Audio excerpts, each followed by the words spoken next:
Plusieurs témoins sont appelés à la barre, cités par la défense, d'anciens responsables de l'aviation civile, d'Air Tahiti et du GESAC, l'ancien groupement chargé de la certification aéronautique. Pour eux, la maintenance est la compétence seule de la compagnie.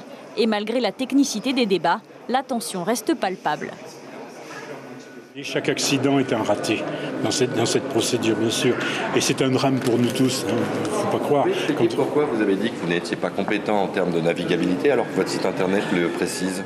Le président de l'association 987 interpelle un ancien fonctionnaire de l'aviation civile. Pas compétent, en l'occurrence, vous l'êtes sur votre site internet. Oui. Comment il y a une distinction comme ça entre votre site internet, vos compétences, et ce que vous affirmez devant le tribunal ?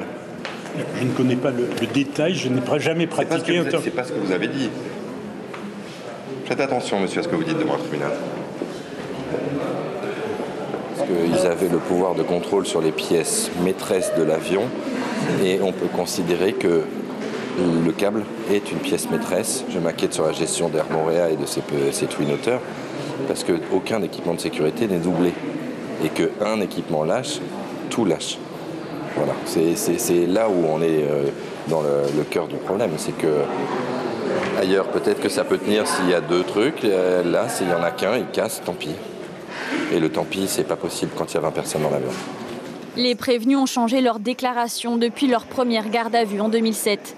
Tout ce qu'on peut reprocher à Air Morea, c'est de ne pas avoir fait d'inspection spéciale du câble. Ce n'était pas dans notre programme validé par l'aviation civile.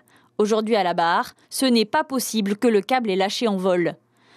Ma responsabilité est forcément engagée. Personnellement, je me reproche de ne pas avoir découvert dans le manuel d'entretien l'inspection spécifique du câble. Et à la barre, aujourd'hui, je ne pense pas que le câble soit la cause du crash, donc je ne me pose plus la question. En raison de la longueur des témoignages, l'audition de l'enregistreur de voix dans le cockpit est reportée à demain, une des pièces clés de ce procès.